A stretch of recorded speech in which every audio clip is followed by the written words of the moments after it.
Hi everyone. Hi everyone. Good morning. Good morning everybody. Good morning everybody. Good morning everybody. Good morning everybody. Nothing like start problem. I just want to analyze this video that Regina Daniel's husband put out in the public. It is in the public dominion, okay? Not be something that you go to their house to pick up. No, it is in the public dominion. I saw something that is disturbing, okay? I saw something that really sound like is very hypocrite person, okay? So let us talk about it. I saw that video. Let me look for the video and show you the video, okay? We will use Pidgin English and we will use the British English too, okay? So may we talk. Regina Daniel's husband say he go still marry join Regina Daniel. Say that one not be problem. Say he go still marry join Regina Daniels. Blah blah blah, because too much poverty for Africa. He need to alleviate poverty with marrying all these women.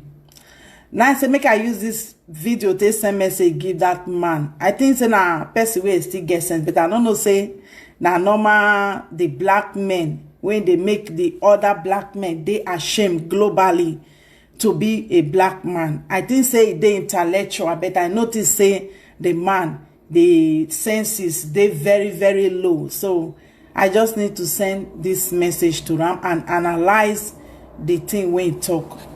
Say he want marry because to help Africa. But this one a man will marry almost all the wife. They don't get representation of Africa. He talk about tradition. He talk about colonization too. This same man, okay. Meanwhile, all the women wey e dey sleep with, wey e don marry, apart from only Regina Daniels, all of them na representation of a white woman, a woman of no color.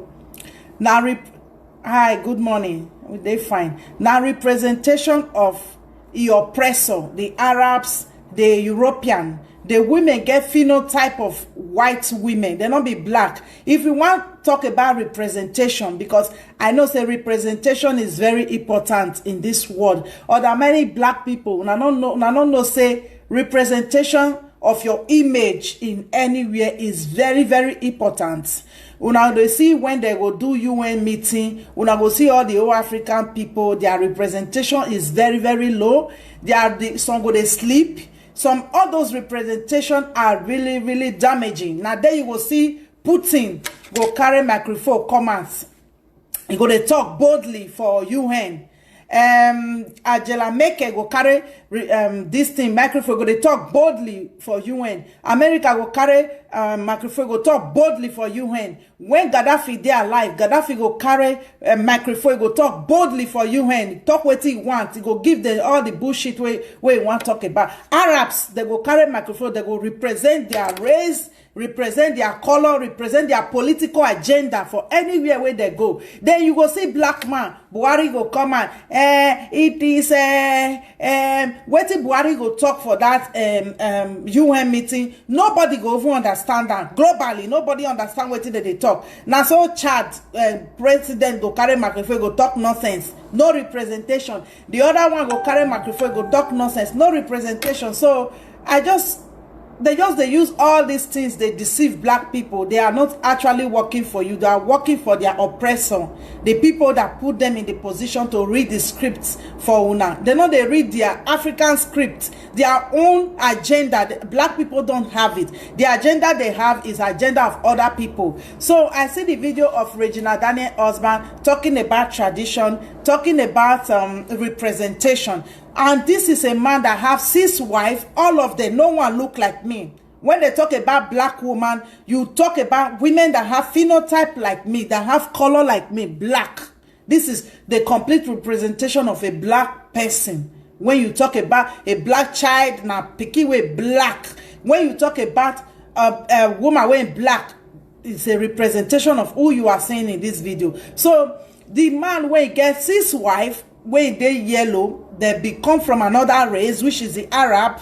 They get another religion. They get another way of life. He married 6 of them. I think 5 of them. I yes, he still married the 7th one the other day. He come marry Regina Daniels when be say she not get phenotype of a black woman. Regina Daniels, although she's an African, but a lot of people will not take the representation of Regina Daniels as a black woman. When they see Regina Daniels, people will definitely question who she is. Is she an African? Is she a white person? Is she a woman of no color? Like they will question the first thing. They have her image alone. They will always question the first time. Okay, and so it still be if a white person and black person born.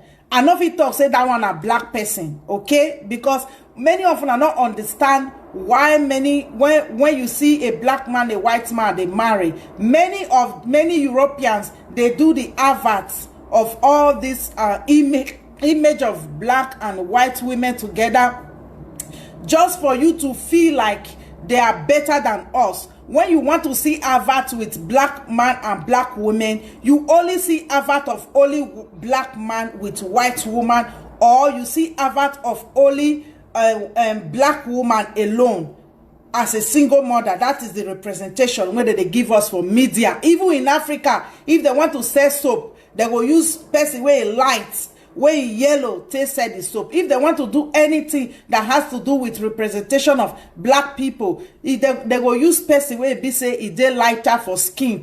What about the real African people, the indigenous African people, the people that really truly represent Africans? Una not going to think of on a psychology say these people, when the people don't want to put your image publicly, it's because maybe they want to eliminate your image out of the public sight. And many of us in so many places, African, European, everywhere, the African image is being eliminated out of the media. When you look at so many media in Europe, you don't see any African person. If they want future African person, now in the bad light, you will see say go dress somehow, you go show face of poverty. They always show us in a very wrong way. The representation when they give us in the media, it is very, very wrong. Now this man be wants to try. So like, I want to marry another. I feel marry another woman, because poverty then in Africa. So when Ned Nwoko marry all this Moroccan woman,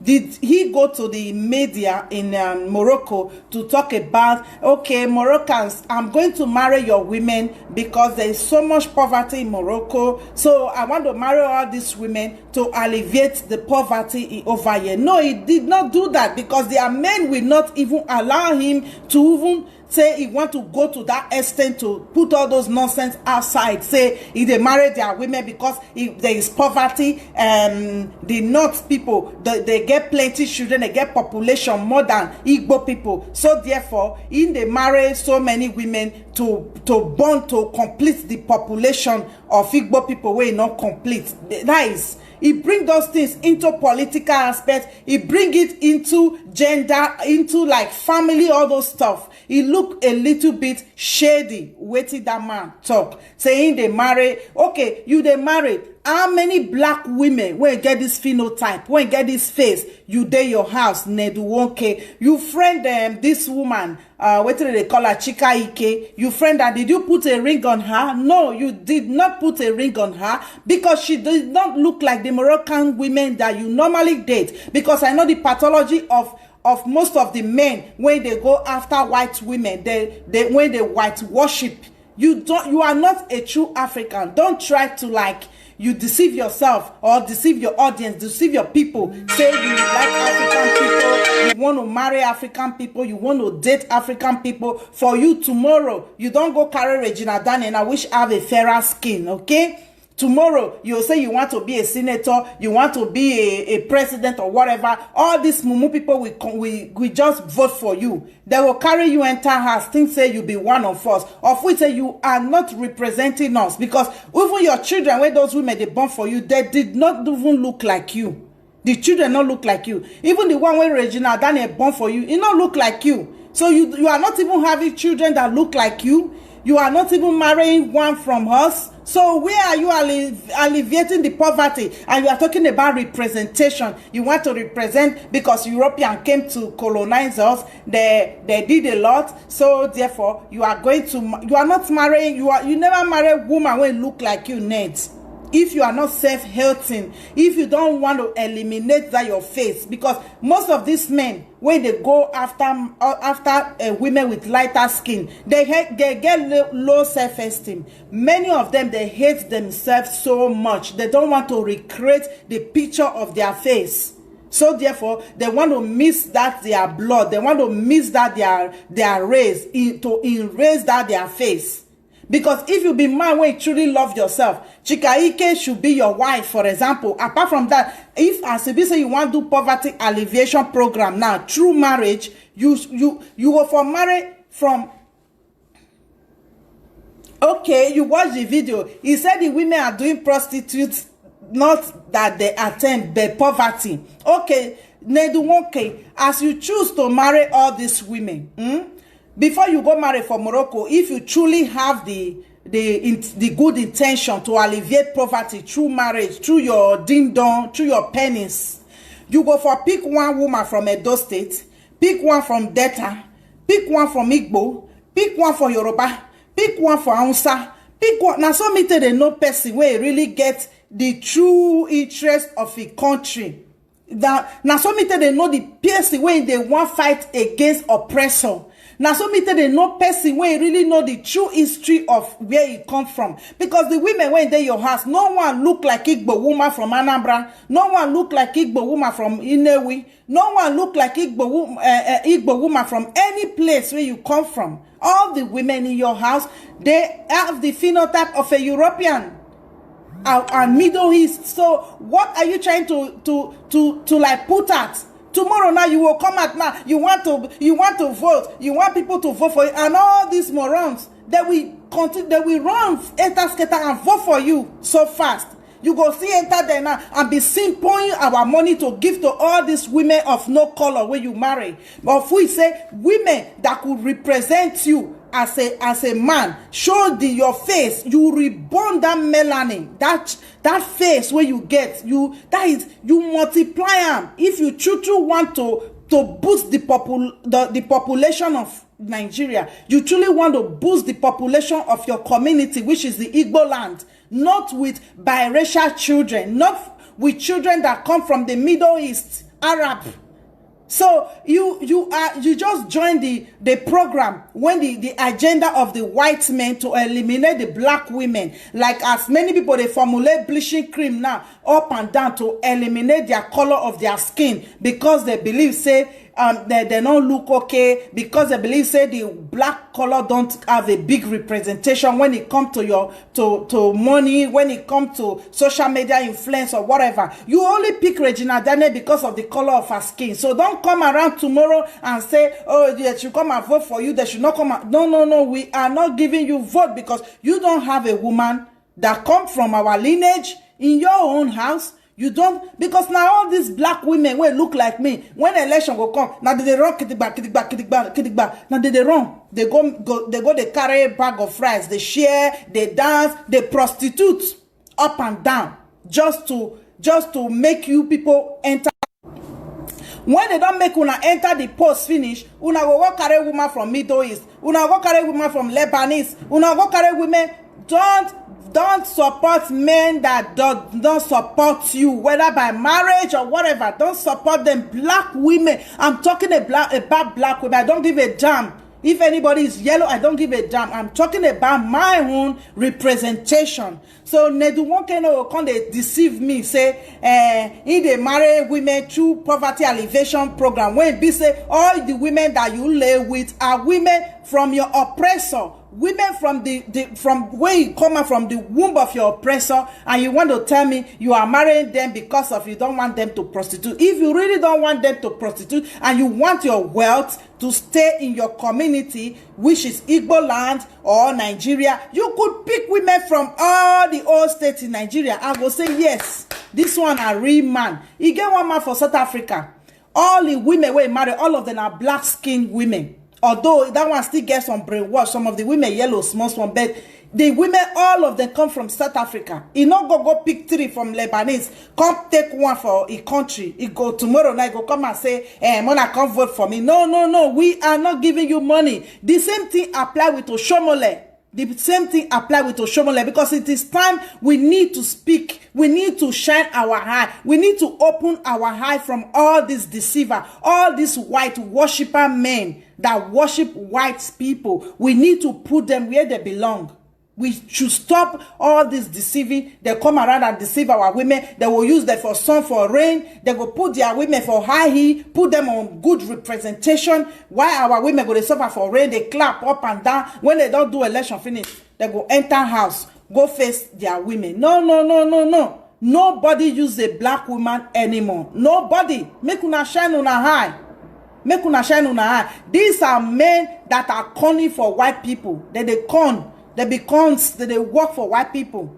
The representation where they want bring anybody where see Ned now, some black men where be say their brain never mature. They don't know what to be like. They will say, hey, maybe now because Ned married white to all these white women, now make them they successful. We always see all these men where be say they marry lighter skin when most black men get more money. Even for America, the next thing where they want to go do that to go carry woman from the Middle East, from Europe, or Kardashian or whatever to keep their wealth for them. When you keep your wealth with a white woman, don't come to the African continent and steal our money, because at the end, if you die tomorrow, Ned, all your money, all your, may I say, as a bit of 5 wife you don't marry for that, so all the money, part of your money is going back to Morocco. is going back to Morocco. Your wealth is going back to Morocco. White people, when they do marriage, they do marriage because they want to keep their wealth within their community. Before you see a white man where he rich, where we marry black woman, it they hard. Now, waiting many of you don't know, it they hard because they on code. They want to keep their wealth within themselves. That is why they marry their women. If they die, the money go to their women. It go to their community. They hardly marry woman where be say it just come from Africa, it come from nowhere, because they know say marriage. Now I don't know what the meaning of marriage for people where get money. It is a very, very big tool on to keep their wealth, to keep their legacy going. A lot. That is why you will hardly see. If you see many black women who are married, and at the bottom pot, neither they go they carry the men where be say not get cafe, food, basic life. But to see a wealthy black man, a white man marry a black woman, he had. Let me read the message from my sister. He said the reason why foreign people from developed countries look down on us, Africa, is the fact that there is nothing really important and benefiting from Africa to the world. All our African leaders are why they should respect you. That is true.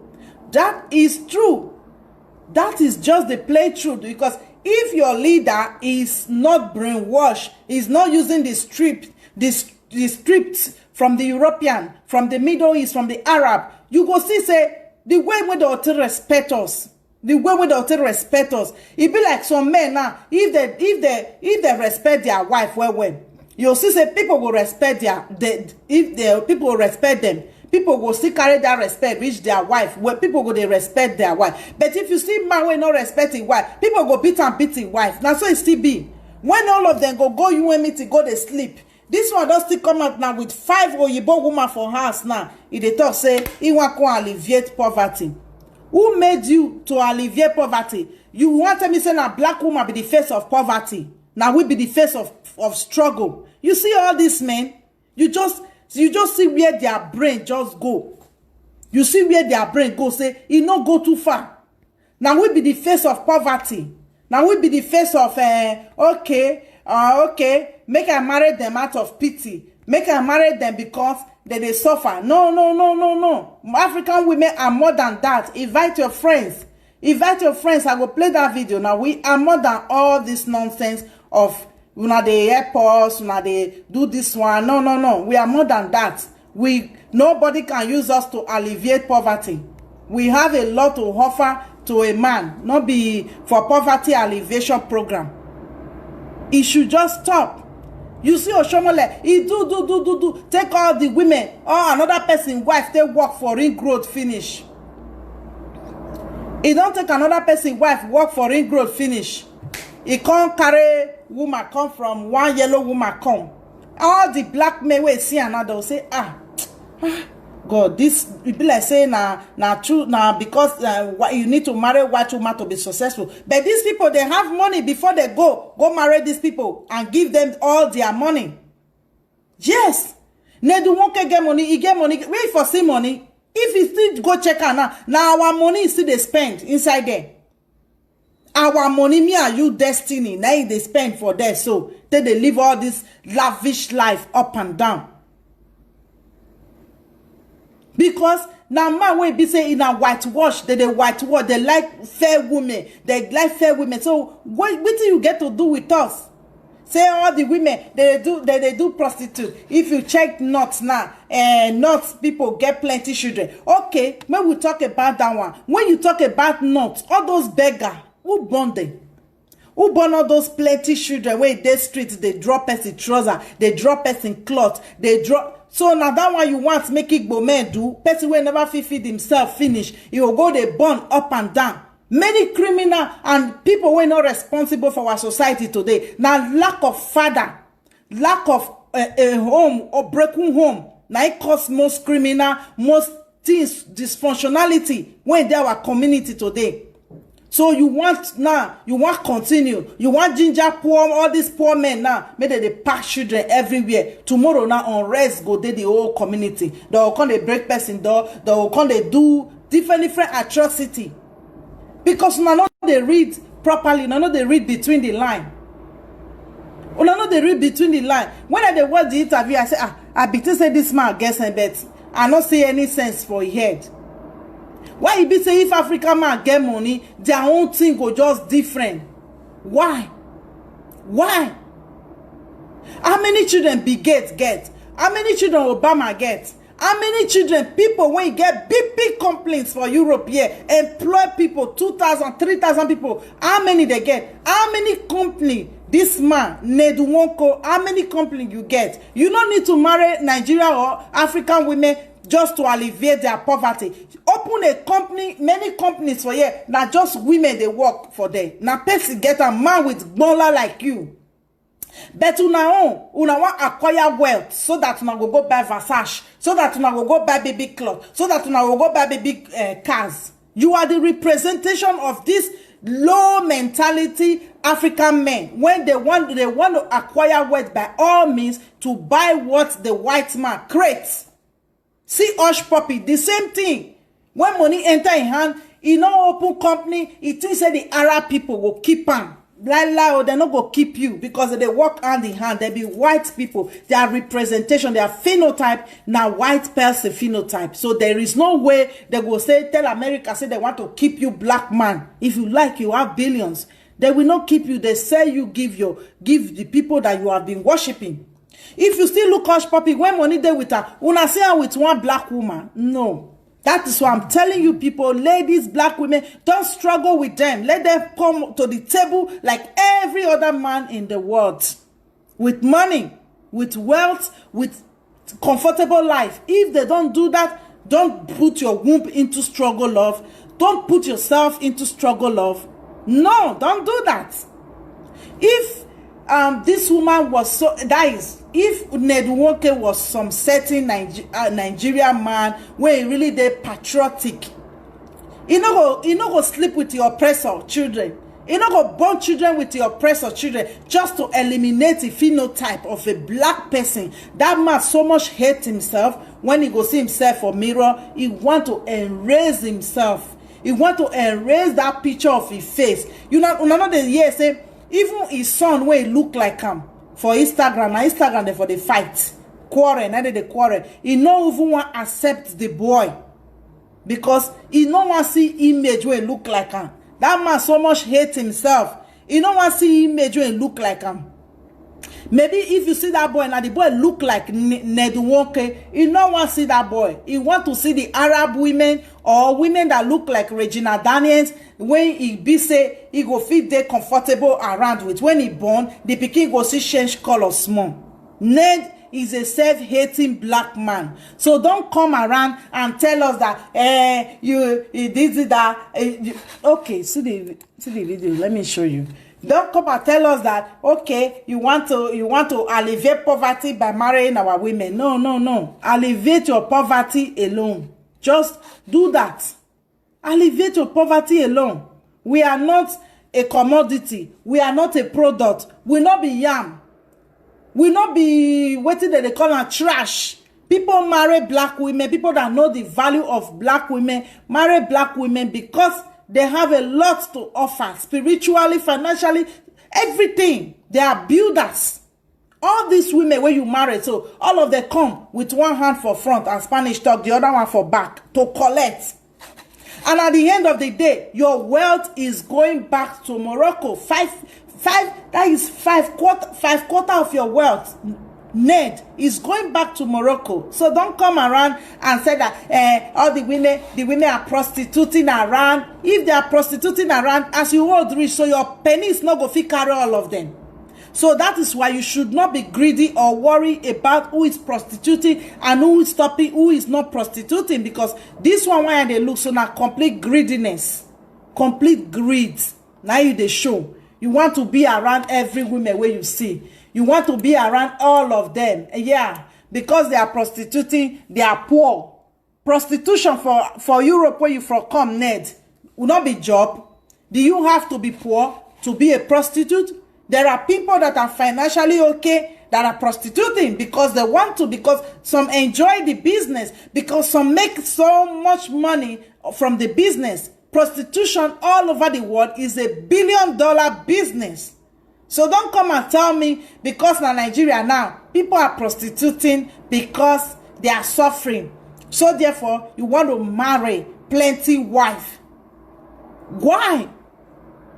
Why you think say you dey entitled to that? And you they bring political aspect into it. You they bring political aspect into it as if say, okay, you want to marry now because of people they prostitute and life get as it be, you will alleviate their program, their life. Why you not start by marrying 5 black women or up? If you die, we will not say your wealth go stay for Delta State woman hand, your wealth go stay for one Benin woman hand, and your children go day okay for the rest of their life. Eh? Why you not marry from Port Harcourt? Why you not marry from Igbo land? Plenty yam leg, full Igbo land. Why you not carry 1, carry 2, carry 3? Even though say now all of them are Igbo, now you marry, so no problem. They don't put 5 Moroccan women at home and carry 1 yellow girl from Igbo land or whether not Delta State and come they brag for social media, say you want to end poverty, you want to alleviate poverty because many women are doing prostitution. They tell you say they not still marry them. They tell you say they not still marry them. If you talk about prostitution, many men don't carry women out of prostitution right from the street, enter house, marry. So I know, and you not go tell me tomorrow, Ned Nwoko say now you want to carry 1 for all those prostitutes, but you they use them for your own benefits. You make them look bad, and you they mention not say not people they get plenty children. Yes, they get plenty children. Now so they see they get plenty beggar. Now so they see they get plenty beggar for inside them. All their marriages. Not be nuts there from come. All those children where they beg up and down. Not be nuts people children. Not be outside when they imitate yourself with. Not be they born all those children where they beg. It good to born. Can't they use the pikin till they beg? As it be say you they compare yourself to population.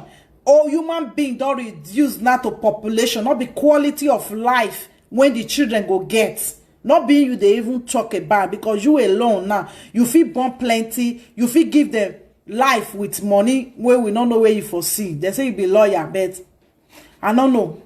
So if you talk about normal Nigerian man, I don't know the salary. One of they pay normal Nigerian man where you want to marry, born plenty children, pack plenty wife because una don't carry many black women through struggle love, through problem, through stress. Many of them die of diabetes, different sickness, cancer and all. And you still want our women to be betting plenty children that their husband cannot even feed. I'm trying to find the video. You want our women to continue to born and reduce themselves to nothing but population, no quality of life for them. It is all about to complete the population of Africa. Meanwhile, the government cannot even give the women a dime. That is why when you see them for Europe, they cry up and down. They pay the government money. Oh, all these women don't want to marry. Oh, because the government choose to replace the hell out of you because you cannot feed yourself, you cannot feed your wife, you cannot feed your children. So the government replace you, and when you are not behaving or acting as a man which is providing, protecting your family, the government will come in and replace you and cry no more. Cry no more. Because the African owner for they come. If the men in our community, the men in the position in the government, if they give the women money, the social money, whether they give for Europe, so they could do that in Africa, but choose not to because the women, they not put value into themselves. If they put value into themselves, even Ned Nwoko will not open his mouth to be blabbering up and down. If he said this type of thing for Europe, the women will attack him. The women womb is not feel reduced onto population, to create population. Women, African men or African women don't misuse their womb up and down. All those children where police they shoot up and down, they go leave and make blood, they throw away for a body to the last moment we go die for front of camera. Now person bet them for 9 months. Now person I bet those children. All those children will be armed robbers that are useless to the society. Now person bet them. It's painful. You are using the fuck out of these women. Many African women are used and tear for African men. When they can't find any value or find anything from these women, they dump them. They are used and tear, and it need to stop. African women, protect your womb from all these niggas. Protect your womb from all these motherfucker. Stop all this fucking with these fake men that have nothing to offer. But when they are with these men are using you. They are using you. You see now, he come to marrying a black woman or whatever. He start to put population. Now we sabi procreate. Now we sabi born like rabbits. Now we sabi born like a pig. You not tell your Moroccan women, maybe they born at least every year, if not 2 times in a year, maybe they born. Now we sabi born. Very soon now you see Regina 2nd, 3rd, 4th, 5th, 6th. Now we sabi born. Yes. Now we sabi the raise population. Come over here in Europe. For if their government wants the women to raise population, then they pay them. Good morning, sis. Then they pay them. Yes. Then they pay them. Over here in Spain, 2007, when I born my son, they gave me 2,500 euro cash for check. 2,500 from the government, not be from my husband, from the government, because they wanted to the population to grow. You don't grow population with your mouth. Make all the Igbo women, make they come they carry belly up and down. They born for poverty. They born children when go be future criminals. Because and they talk this thing because now the men there's so many of the position, and even the women they don't get auto-esteem to even speak to their fucking husband to do something when they are in a position of government. They are just there. They want to fuck and have plenty babies, send them to the UK, to America, to whatsoever, to go to school. They can't even have the effort to attend the school when their government build or when their regime gets, because they not even have confidence in themselves. This is how stupid many of the African government are.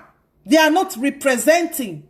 So Ned, if you be say you they prepare grant, I know say you come marry Regina for so many reasons. For people to know you now have that. They do it for Nollywood too. Many people they do it for Nollywood. They go join this one together. We go say, hey, beautiful couple. Not be beautiful couple. Some of them know who they sleep the same house. It's for publicity. Publicity. The black men, if you look at Nollywood now, all the black men, they pay them with white women. Now it make many black men come they think for their head, say, okay, if I just get money, I'll just go find woman where is yellow. If I just get money, I'll go find woman where is yellow. If you look many videos for marriage for social media, most black men they go for woman where is yellow, even though say bleach generation. They want like throw away value out of the black women. Make that they promote them, because in Europe, in all the old media, right from time, now white women and black men that they promote. We need to stand on our own promotion. If not, they're not going to see us for anywhere. They're not going to see us for anywhere. If you see Africa, they want do BB Niger. Now, woman where don't bleach, woman where you get light skin, I go win. More can they watch them? No, they watch on an image. If you know they see yourself for public media for outside, your representation is going down. Your representation is going down. If you see many black men today, even though say Oyibo don't hold, the Oyibo, you say now vomitable, they go still carry on. You know why? Because of the representation when their men give to them publicly in every aspect. They put the white woman for up, put black women for down. Don't stay at the bottom, my ladies. Don't stay at the bottom. Don't allow all these men to use you for a womb. Don't allow them to use you for procreation. If they don't have money to train your children to do something for you, let them get the fuck out and go and check for money. Because immediately they get money, they don't go marry you. They will go find white woman. See as Hush Puppy get money rich. Because of that brainwash, whitewash. Now, what did they call her Dubai? Now it goes still. A country called the smell meter. If you see all the girls where they show for Instagram, all are white girls. That is the mentality of so many darky men. That is why when they are fucking poor, like a church rat, don't go there. When they have money, if they need you, let them come. Let them come. Not be when they're poor, they will come follow you stay. You see this one now, it don't they talk of to come use us, they do population. Now we get womb. Now we dey fertile when they born up and down. You see get belena. You see get belena. Enough is enough. You cannot reduce us to nothing but poverty alleviation program, womb just to populate. We not be populator. If Europeans want populate, they pay the fuck for it. They pay their women. Even when their women don't have money, they put them on social to pay them. So that is why when I see a black man, they complain about government, they paid women social money for year. And they ask, they say, which one, which one the men give to the women? Which one they give to the women? Which one be the quota when they give to the women? Say, this money now for the women to train their children in case their husband fuck up. Even Nigeria, now they're supposed to even get social money because most of the 80% of the women are irresponsible. I say so. Cut the video. I say so. And with proof, historically, I will go wallow in the video comments. How you people neglect your children, abandon your children, use the women as a guinea pig to populate your society. And you leave them and their children to become criminals, to become irresponsible, to die very young. We see it every day. So what are you going to tell me? All those people where you call a breakdown, where they say, person go build house for Nigeria. Fear no let them go Nigeria. Fear no let them stay for a house. They will go stay for a hotel. Now guinea pig, they run up and down. Not be guinea pig. They are all children from all these men that think that women are just made for populating the society. They cannot occupy a place of position in the society. They cannot do nothing just to fuck them and drop them.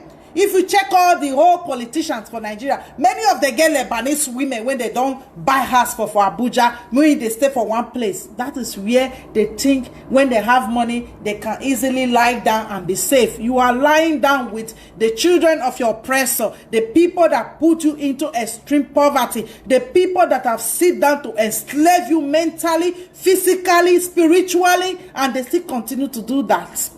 So don't come around and make us look like a face of struggle, a face of poverty, a face of just to populate. No, we are more than that as a black women. It happens say the black men, because they are so jealous of the black women, they try to cut their progress.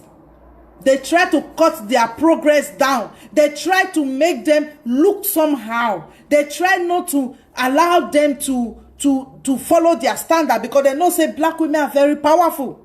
We are very powerful unless you don't know the power you have. The black men know say if they give us chance, we go beat them. For even position, we'll take out from them. Now if you marry black man, the moment you see say you they progress, it won't wrong or it won't cause problem to destroy your progress. Now then we for they see the woman be want go America go study, a PhD, whatever, his husband kill him. Yes, that is black man for you. They don't want to see a black woman progress. But if na a Moroccan woman, if na European woman, they go even stay in the third position. They not go even talk say they be husband. Now they go they carry back, follow the woman. With supermarket, the woman go open wallet. If they see white woman, they go turn to woman. The woman go be the man. That is how cowardly most of these men are. Because I don't see video when they say Ned for come and say, okay, Moroccan, Mohammed, I'm going to marry your women because there is too much poverty. We need to do some poverty alleviation program. We see married the video. Within 3 weeks. Man, show now the video. Yes. Get the man for the blah, blah, blah, I married blah, all blah. my wives within some period.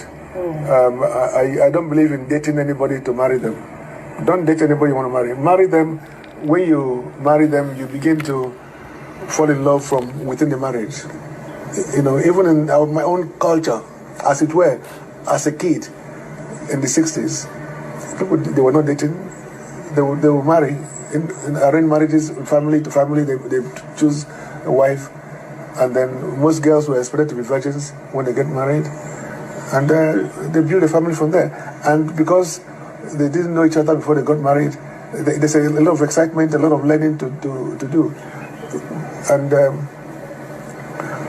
but Regina and I is a story that is interesting because before I met her, I didn't know about her. I don't watch movies. Never watch movies.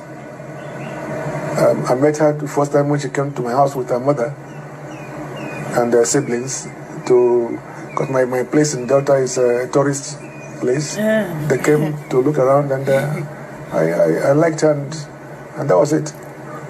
You know. So whether I marry another wife or not is she knows it can happen. I come from a very polygamous environment myself. I love children, so I want more children, and she knows this, and my other wives, they also know it. So we'll see what happens in the future.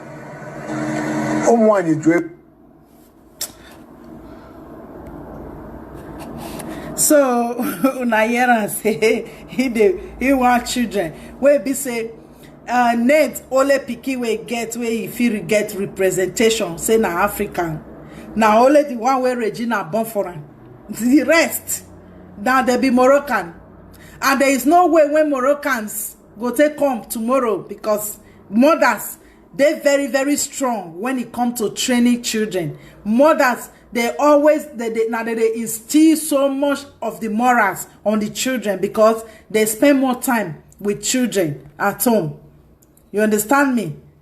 They spend more time with children at home. So anything where Regina, when this man wife, if 5 Moroccan wife go learn today, their pathology, their psychology, the way they think, the way we behave, everything is going to do with the behavior of the mother. Because this man not the stay house. He believes saying get money. With the money, if he marry, if he born, the children can go. As he don't born them, they are okay. He cannot instill what they call the African culture, the African way of life, the way a man should behave, should think, should do things, not in the all those nonsense. I'm talking about the real men when they train their children. He cannot put that masculinity into his children. He go hard. Now they stay as now person where get money, they work. So what do they talk? All your children go grow. Tomorrow, say if you die, they don't go back to Morocco, follow their mama go. At your age, your children small now. Only the black one where you don't want to see because he face now to you. That one they shock you. Now Instagram now for the fights. Now that one be the face of black men. The way they take socialize. They say they don't like their oppressor, but they have children with your oppressor. You not like this one, but you they erase, you they mixed up your blood with their own blood for the pikin to come out and not look like you. Before you see person where he born, he miss his blood or he miss erase. The pikin will come out, go come be like me. He hard. The children will always come out like the mother. It will always come out like the mother. That is why many of all these black men, if you see many of them when they miss color up and down, where they follow white women, many of them are the ugly mucheche when black women don't even find attractive. And then they said they say they are not attractive. Their mentality is fuck up. Okay, he say he want to ask the woman question whether na only Regina come in house that day. You see, Regina come in house. May you still see the black man mentality. That is why you see they rape, they do so many nonsense to women. They don't respect women. Regina come your house with his siblings and the mama. At your age, If you be real African man, you really not be predator, you not get some kind behavior when it be say is disgusting. As Regina small reach then when it take on your house, your bonla even get up. You even find that little get attractive. You not see mama for there.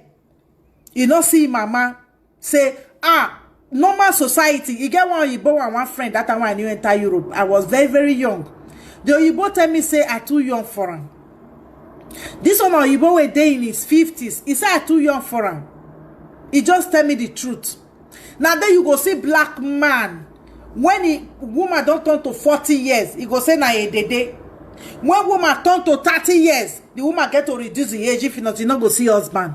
Meanwhile, they go marry Oyibo, 80 years old Oyibo. Una see the video, the picture when they show for social media that day. One boy will go marry his ancestors.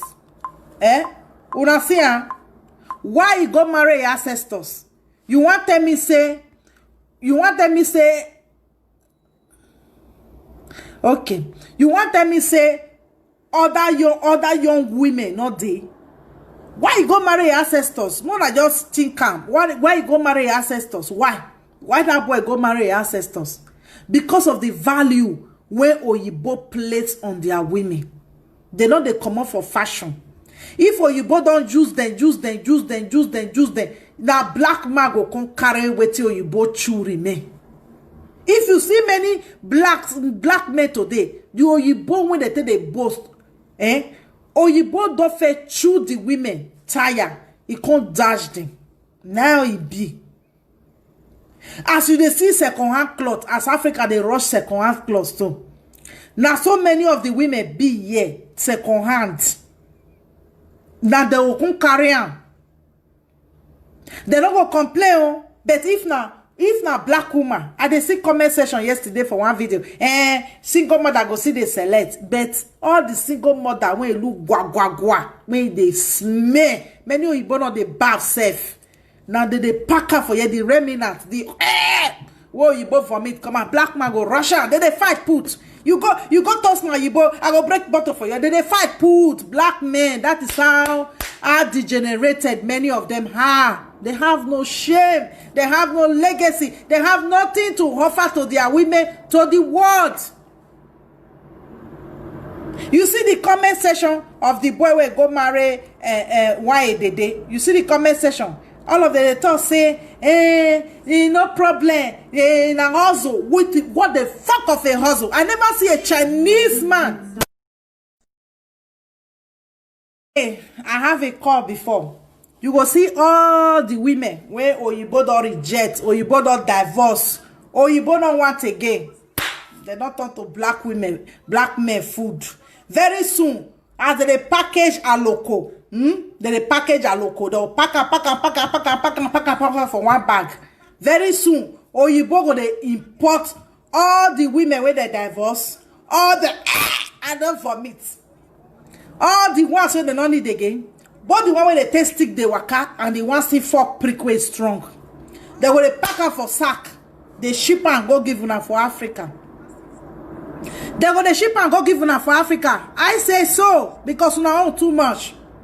Oh, if it too much, you know they carry face again. Very soon they go the ship and go give her. Now go buy her for bulk. Because the way one at the the way one at the carry face, they run follow you, all these old women. Now, over the one where those be stopped to bomb. Now, they give their picking. No, let person hear what. They will call comment section. All these black women, they don't get character. Stop it. They don't get character. When they see all of them go marry Oyibo, now they supermarket. As soon as they do black women, the same thing. The same thing.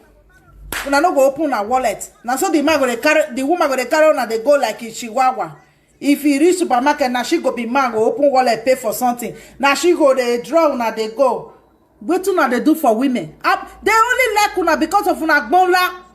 Because of una gbonla. That is why me, I will personally advise our black women.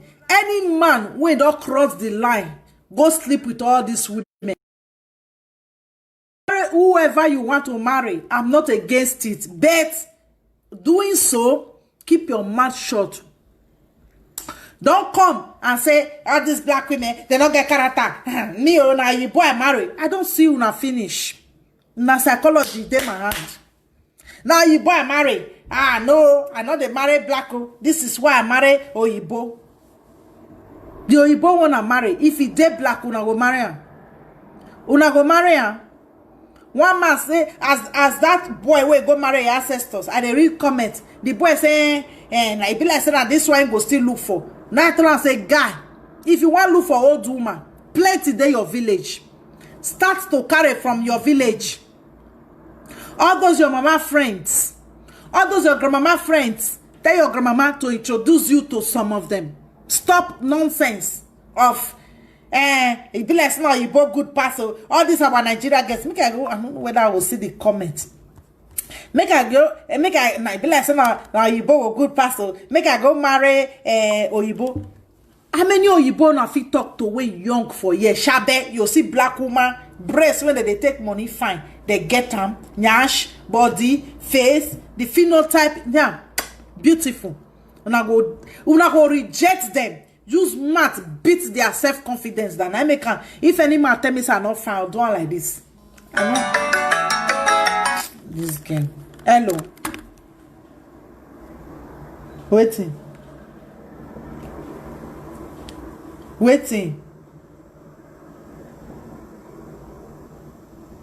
Hello.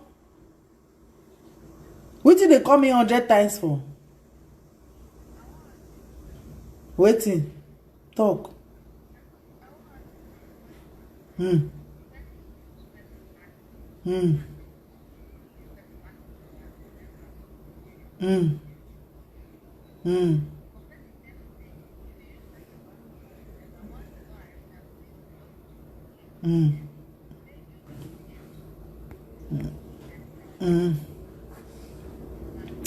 don't know.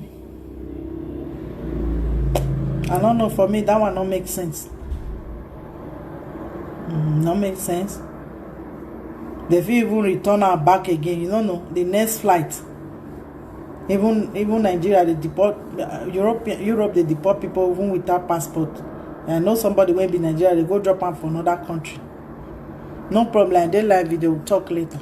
Bye. So. That's how they go see black women. Go look their comments. Don't tell why they read them like book. They go, oh boy. Now black women, if they toss now you both they marry, I bet run, kitikba. Just run, go check the Oyibo. You'll see and say teeth don't fall from many of their mouths. They don't old. They not even reach on a level. So we don't need to even think about them. If you see women when Ned Nwoko marry self, if they be Nigerian women, you not go carry them. You see the one way go carry as Regina, you want to kill that one self-confidence down. With I go see marry another woman. How many women you want marry Ned? Ned and Co. Now you see Oshomole too, when see go marry Oyibo, you see his face, ugly musheshe. When they know say they're ugly, because some of the ugly and they get low self-esteem, they don't get self-confidence. Even though say they get money, their money is nothing to them. Their money is something to them when they deal with black woman. But if they deal with one ugly Oyibo, the Oyibo go they push them up and down, push and start. Now when they deal with black woman, then they answer for authority, respect me, be submissive, be this, be that. But when they deal with all these women, they don't get pain for mouth. They don't get mouth to talk. They be boy. That is why black women, when we see that their comments, we want to fire them. Say, nah, many women, many black. Person they marry his ancestor. They marry the grandmama. Bisabuela. As Spanish talk. Person they marry grandmama. They talk say, it's better. I go just still look for one. That is how their mentality is so fucking bullshit. They have no sense. All these black men. That is why when Oyibo chop finish, go dash them. You no go ever see the one where it say Ikaro Oyibo when they never chop finish. Because a white woman will always take their white men as a preference. Now their number one preference be that. A Moroccan woman will take Moroccan man, even though say na meat shop be get, even though say na 3 Coca-Cola they sell for store. They will always take their men as their number one preference before any other person. And if you are coming with money. They don't go come follow you stay for Chabola. They don't go come follow you stay for inside bush. Abi and they not get them Oyibo. They don't go follow you come stay for inside bush. I just they try to keep quiet. They say tribalism. I don't see many Igbo men. All the remnants who Oyibo live, they don't clean all of their finish for Europe. They fight their brother because of Oyibo. They fight their brother because of Oyibo. Ikare ma Oyibo. One can report to me saying, I said they go talk to Oyibo. I say, which Oyibo? That one I see with for near bad that they say yes. That one with yam leg. If black woman get that yam leg, una go even fight put. All of una go they chop and rant. They even they describe how it make us be. You they fight another black man. For Oyibo. They go talk to my Igbo. If I call, I know they pick my phone. I tell them say, you know get sense. As you find reach so, you don't see black woman where fine like you. Even your woman, the woman that come from your race, they so much detest the black woman's womb. That one are the secrets. They so much hate themselves. Many black men, they hate themselves. That is why you as a woman, be careful when you they born them. When you they born with this man, all these men that hate themselves indirectly, be careful when you born with them. Because this pathology, you go still work out with their children. That is why when you born your children for Europe, you try to take them to Africa, make them see the other way of life. Because many of them will soon start hating on you. They will try to disrespect you. Because that disrespect don't already dey inside black men blood. To disrespect their women, to bring their women to zero, to bring their women down, even not even allowing their women to represent for their country. It really shows how greedy and selfish they are. It really shows how wicked they are. It really shows how they don't get to their interest. They just want you to be there as a womb, as a pussy, so that they go disgwagwa you. Now make a total way they do. You know they let another person they do. They go finish the body for the woman with no compensation. Now they go come. This woman that old. You know old. You know old. Now where the 20 person hold. Now where globally now be public disgrace. You will not see a Chinese man. I be like I get the picture for my phone. You will not see a Chinese man getting married to a grandmother when he never say something finish for bazaar. When he never take his time do better thing finish. When he never open business all the whole state when they go finish. You come they take it time they want go like that with one old woman for bed. Say they marry her publicly in a disgrace to their community. They condemn it. And many Chinese people, if that man come out of their community, go marry outside, no woman go want marry him again. Me personally, before I will enter grave, I will never marry a man when don't lie down with Oyibo. And now so I can't get and rich because I don't marry one before. I know their pathology, I know their psychology. I will never. Their psychology is very, very different. They will treat you like a trash. That is why you just have to stay away from them. If they tell you say they don't fit marry Igbo before, then they say bye next. Now wait till feed them with that. Don't do it. Don't just try and say because they fit marry Igbo, they will treat you when I lie. Now lie. They only come to you because they want to born. They want to born, or their family they pressure them, make them born black children. Apart from that, is a fake relationship. Now, relationship of one-sided. That is what they always engage into. Loyalty from the women. From them, they bring nothing. Even their children, you cannot hold them accountable for it. You cannot hold them accountable for practically nothing. That is why when you see an African man and a woman, a married man cheat with woman, they go they beat the woman, they go leave the man. The woman go even pour water for the woman body. They not go talk to the man. because nobody don't fucking hold them accountable. And I'm doing that now. And I will continue to do it. I don't give a damn. Because you people are spoiled. They spoil una. Black men. Una not get respect for ourselves. And as una they show so not get respect for ourselves. Now some people they degrade una women everywhere. This one are the una public representation of una family. Single motherhood. Single motherhood. That is what you people represent. See this white man for this publicity. What did they show for you? Family. Family. Now they show. See representation. Now beans out, something like that. Now they call the company when you take these pictures, they do adverts.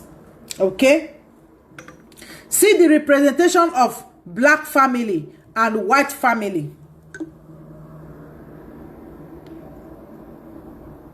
What do you see for here? What do you practically see here? What do you practically see?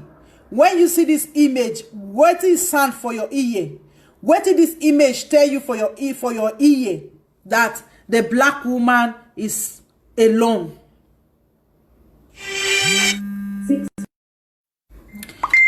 If you want to call in, I can put a number so that you can call in, okay? So if you want to call in to contribute, not be tonterias. I don't entertain nonsense over here. So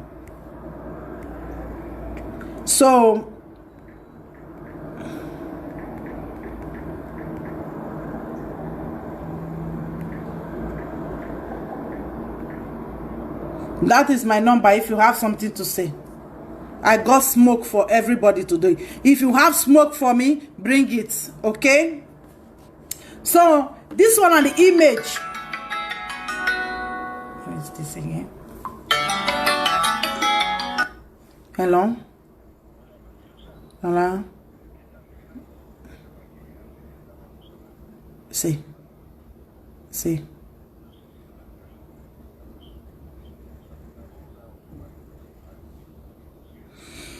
He hablado con mi novio. Me han dicho que este precio mucho porque tenemos un presupuesto de 3,000 y pico y tenemos otro presupuesto de 4,000 y pico. Entonces 4,800 me parece mucho. ¿Ah?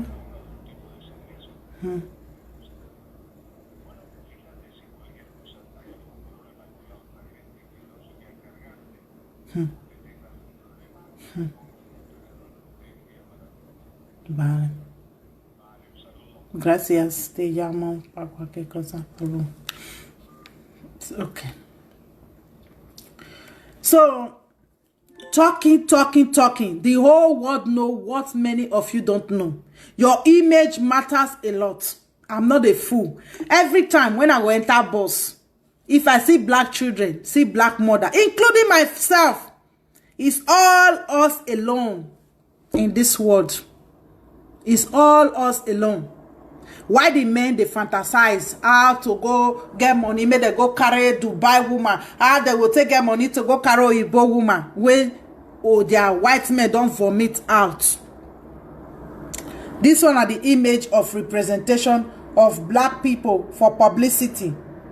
Single motherhood. It has been for years. Black children without no father. You see criminalism, you see different behavior everywhere. Academically, all this behavior affect them. Then you see them fucking around. They go now they fuck pass. Now they are prick the long pass. That is why most of this Oyibo, they need them to come disguagua them. If you ask Oyibo, say why you like black man. If you get any Oyibo friend, you start ask and say why you like black man. He go tell you say prick. He no tell you say they intelligent. He no tell you say they hardworking. He no will tell you many things. He go say he cassava big. That is the only representation they have. Big cassava. Globally. Women, they fantasize them like toy to carry them to fuck. Now woman maybe they fantasize say they want chop. They fantasize black men to chop their cassava. Now they will still come out They want to use us as a face of struggle. No, you can't do that fuckery. Because me, I dey analyze image, I analyze behavior. It's just a gift to me. Where you talk, I know where you're driving to. I know where you're driving to. You only can't carry Regina because maybe tomorrow for you to come and say you want to be the Senate, you want to be the Gbogbo, and you will still dey chop our money. Why? When you cannot even marry one of us. Chika Ike, why you not marry a black woman? It will give you representation of Igbo woman, a black woman, as you talk, say they colonize us. Make I play the video again. As you talk, say people they marry plenty wives before. Yes, man, no need to disgwagwa your vagina. May it can remain small inside before go pull ring. As many of them they do now. So go say if the woman never born, they not go marry her. Who be you? Now you they give condition. If they see you are coming, some of you come with nothing self, but now I will give condition pass. If you not chop woman, nobody go fit chop am again. If you not wear cloth, nobody go fit wear am again. If you not use phone, nobody go fit use phone again. If not because of una they do second hand, nobody go for the buy second hand. That is how wretched many of you black people are. You need to update. Because if nobody they talk all these things, una say, we are globally, we are, see Nigeria, Africa giant of Africa. Africa giant of what? Of what? Of ignorance, delusion? What delusional? None of you know where to not be. You put laughing stock globally. When they go see do UN meeting tomorrow, now so Buhari go see go there. Yeah, the suya was in the fire, and the fire was in the suya. And the sugar pepper was on top. He gonna talk nonsense when they say he has no fucking goddamn business with our struggle, with what is happening in our community, with our lives. That was why you see they kill Gaddafi when Gaddafi chose to stand as a man with full brocos. Meanwhile, all of you African brainwash, when I call they clap, now so Gaddafi throw bomb. Who never throw bomb for a style of them? Even the Europeans. Now they be the highest genocide people all over the world. They are criminals. So why una they self-hate on ourselves? Why una want reduce black women to born? We not be for only born. We want to occupy that Aso Rock. We want to be in the position where men for the chook out for plate we chook because we get that boss. We did that position to do that. Yes, we did that position to do that. That is why now they suppress black women down. If you not married them, they no fit talk. My dear, if any man do you anyhow, do her anyhow. If they don't treat you well, fuck them up too. If they want frustrate them. You see their life today. They go do everything when they like with black woman. When they need kidney or their brokers no is of no use anymore. They find black woman they come. Now na sabi carry dirty brokers where sickness dey. Now na sabi carry dirty brokers where sickness dey because they know na mentality. That is why they give na forgiveness. Me, I don't fucking forgive no nigga. If you try to fuck me up and I know I will fuck all your generation up. I go fuck your ancestor self, I go fuck them up. See this one, marry Regina now. He not let other people hear one. I can still marry another woman. They show one woman where one marry herself. Una not see the picture of the woman where one marry. Mona see many black women. If this woman even hear some black woman for package themselves. Mona see the girl when this man say one marry one ugly mucheche. I want find a picture because they show and say he want marry seventh wife. Now all this one they see Mark take on the brand us as poverty alleviation program for true marriage. No. Men when you know waiting be black women, they marry us because we have potentials, because we have a lot to put into their life spiritually, financially, emotionally. We are builders. We are not a womb to populate the nation. We don't pass that stage. We not be womb to populate.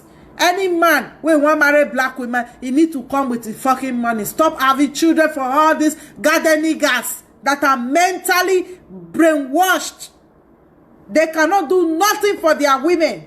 Even see European.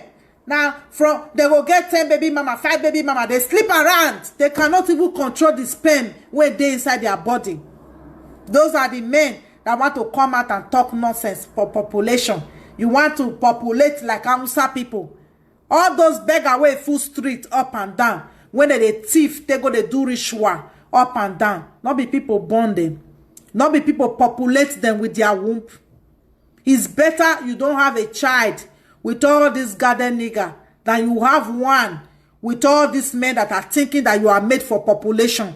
That is why you see them. When you marry black man, when your age don't they go, they use and dump you. That is the secret. Shine your eye. Now use and dump, now be their work. You should know that. When you marry them, you fuck them up. If they don't come with their garden money, they don't come with their love, they know they sleep for the ground where you dey. Don't marry them. Because as you see them so, ungratefulness is inside their blood. They smell, follow them. Their ungratefulness. As you see them so, they get that predator behavior. When they will see children, they go, they attract children. They want friend children. He said, Regina, baby, yes, with the verse, they are on too much. Regina come visit you. You know, his mama not attract you.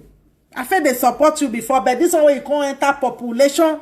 Say now we you want to do population. You not take your Morocchino, they do population. Now we be womb where they populate. Now we be Beku so they populate. Eh?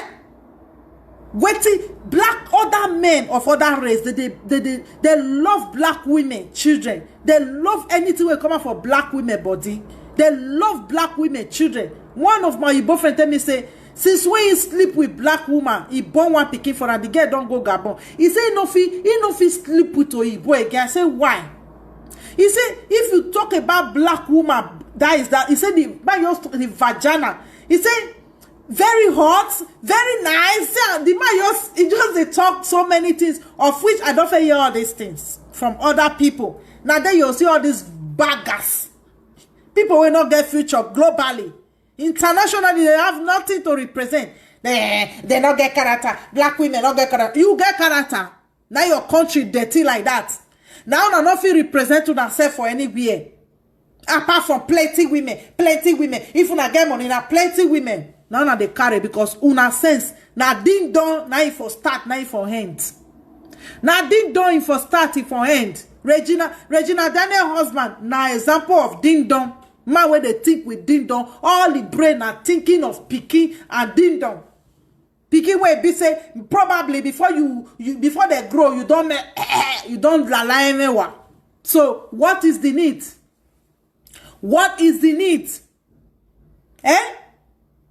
Now they go they tell woman say you come back come up for this asshole. You come back come up for this asshole because they take their women as Jews and tear. That is why when they marry you, if the man by mistake die, they don't want to give you a penny. They will drive you and your children out of the house because they think you don't deserve nothing. That is why when they toast you, ask them waiting they bring comfortable because you have a lot to offer black women. You protect them spiritually in every aspect of their life. Now make them when they fuck you up, you see all their life they bend up and down. Go check all the men where don't play with African women. If I don't know where to not carry, me I know where to carry. All their life bend. All their life bend. Now make many bad things they happen to them today. Or you both they divorce them, pack all their money. Because they're supposed to deal with the women where come from their womb. Many of them hate their own mother more than anything. Many black men. That is why when they marry, you need to check their psychology. You need to check their psychology. If they hate their mama, they will hate you. They will want to fuck you up. You fuck them up. They don't want black woman to progress. Even the makeup when you rub for face, they paint some men. I just look Ned like this ever since. I just say I'm a human being. I don't know say now all those where they parade up and down. It don't show up for that video now. say women they do a shower. Come Europe, come see women they do a shower. Or you both they do a shower for years. Even their marriage now shower marriage. They will marry for tomorrow when they divorce, they collect money. But they cannot get feeling for anybody. They always think about themselves, which is good. Now so suppose me they deal with you now. We no good so. I not say black men we no good. We good no they but you have to check them. Say as they pick stone for beans. If you want friend, then you know so you they pick them. Make I say. Not be vexed, matter. The truth is that many African black men are too arrogant and unresponsible, running away from responsibility. That is what it is, my sister. They don't want to be held accountable. You know, many times when I was talk for my Facebook, you are bitter, you are bitter. Oh, I can't add bitter, join my name. I can't add bitter, leave.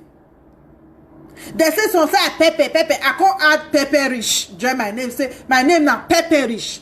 I pepper not be small. I can't even add and join my name. Because now those things that they cut the conversation. When they have to say you bitter, you will wrong, go hide. No, I know they hide. See my face. I know they hide. I be want to do this video audio. No. See my face. I know they hide. Almost baking above you go you benejo. Where they keep on my picking put you. Keep me put. But I will talk my truth. I will talk what it in my mind.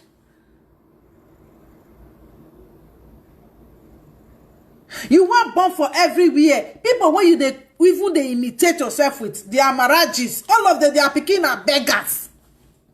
These small big men when married 3-4 wives put for house 6-7 with one cassava. How their life today? Check them. How their life? All the plenty children where they born, if they die tomorrow, they not go turn to public service. They're not going to talk to people where they disturb the society. So what do you want to imitate then? Make all the Igbo men, make them start to the born because they want to make them for meet I met her. The category of Hausa people. Within 3 years, I married all my wives within some period. I don't believe in dating anybody to marry them. Don't date anybody you want to marry. Marry them. When you marry them, you begin to fall in love from within the marriage. You know, even in my own culture, as it were, as a kid. Black men, they talk of fall in love. They were not dating. They will marry. Oh, fall in love. Arrange marriages, family to family. They choose a wife. And then most girls were expected to be virgins when they get married. And they build a family from there. And because they didn't know each other before they got married, there's a lot of excitement, a lot of learning to do. And but Regina and I is a story that they touches the is interesting because before I met her, I didn't know about her. I don't watch movies. Never watch movies. I met her the first time when she came to my house with her mother and her siblings because my place in Delta is a tourist place. They came to look around and I liked her and that was it. You know. So whether I marry another wife or not is she knows it can happen. I come from a very polygamous environment myself. I love children, so I want more children, and she knows this, and my other wives, they also know it. So we'll see what happens in the future.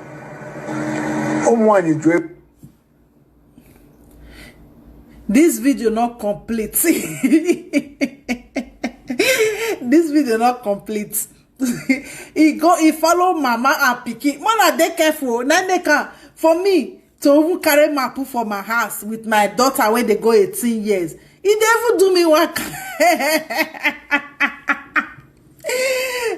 He say if the girl following mama, cause yeah, you can't fall in love. Adult man like this. These are ancestors. These are men that are old when they talk. Say me person respect them. Where do we get to respect for this type of man? If now real weird things for the really they work, this man is supposed to fall in love with Regina mama. If this man, he head complete. If he be say this man, that person will really mature for brain, he not get some problem why they talk for years. So not be Regina go fall in love with him mama, but they don't make black woman look like catch them young. They need to stay young. If woman complete 30 years, she get to the hide the age because it's too old. I see one comment yesterday. I don't know whether I'll see the comment. I see one comment where they talk of for one Woke Up program. They talk about person say in the 40 years. He said in the 40 years, in the fine husband, person can't call saying like him. You know one comment one say for one black man. He said make the man carry the woman go hospital, go look whether a menopause don't stop. He said because the woman there 40 years.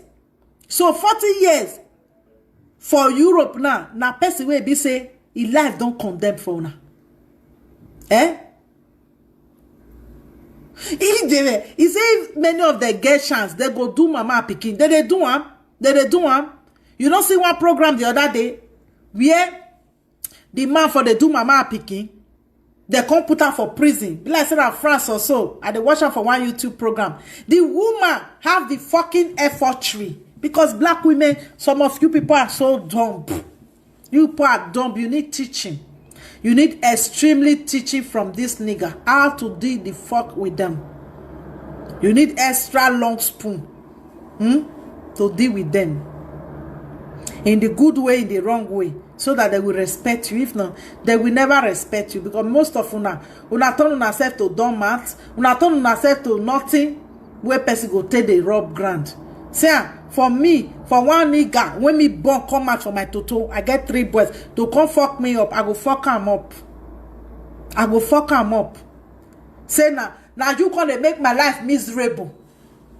He carried that is to put them for her, same for marriage. You know they secure for so many black women.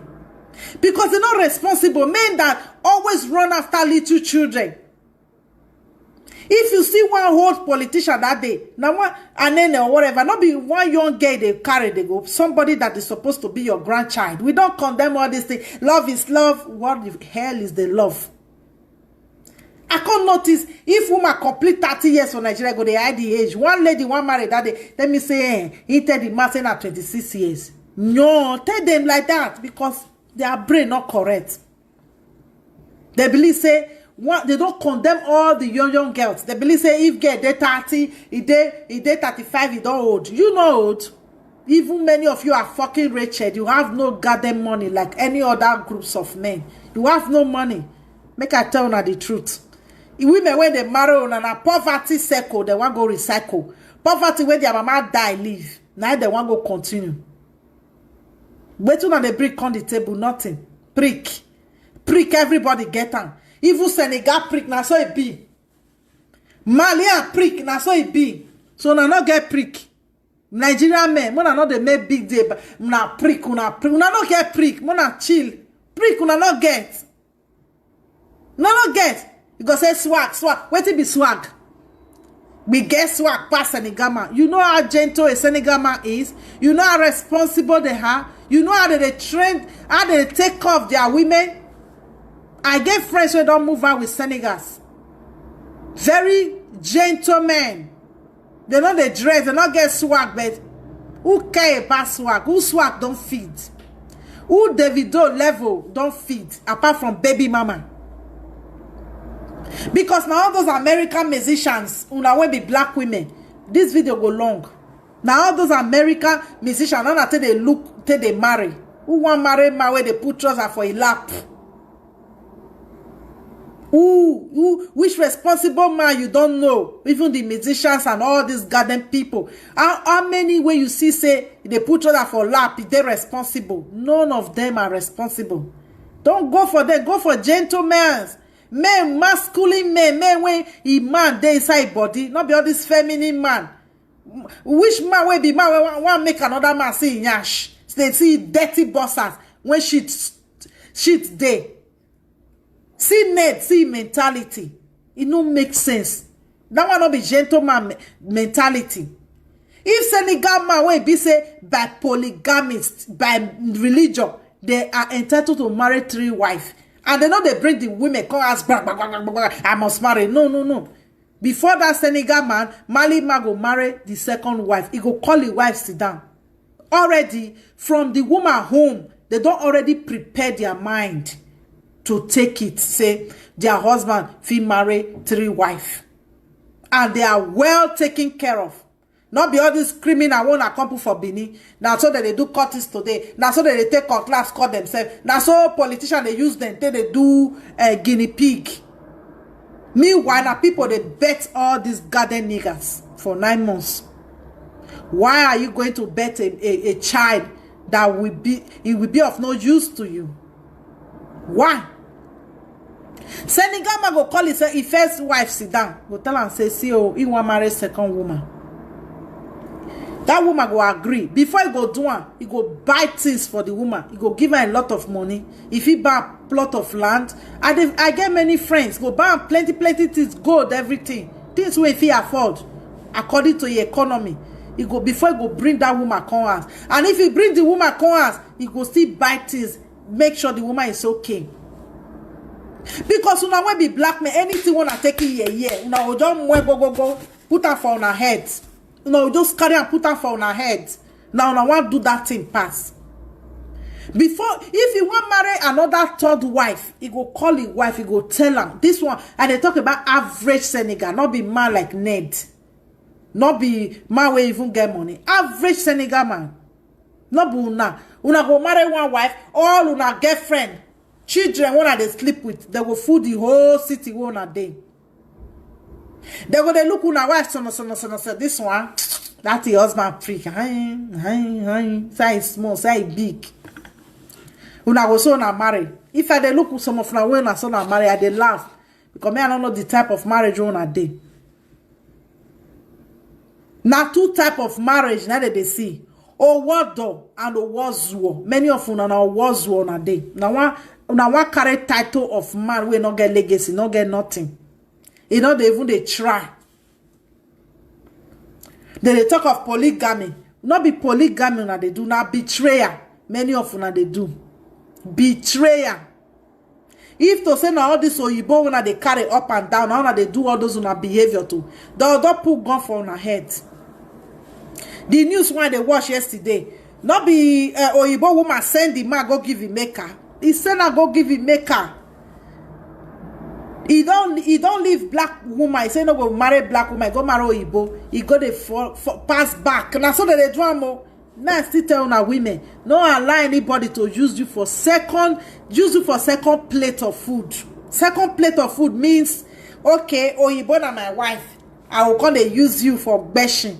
I will come they use you to burn. No. They get to choose one for the 2. Because you get high value past that woman when they choose as their number 1 preference. Don't stay in the back of any man. If they don't feel put you for front, if they don't feel make you their preference, bye. Because they are all too much. They're too saka.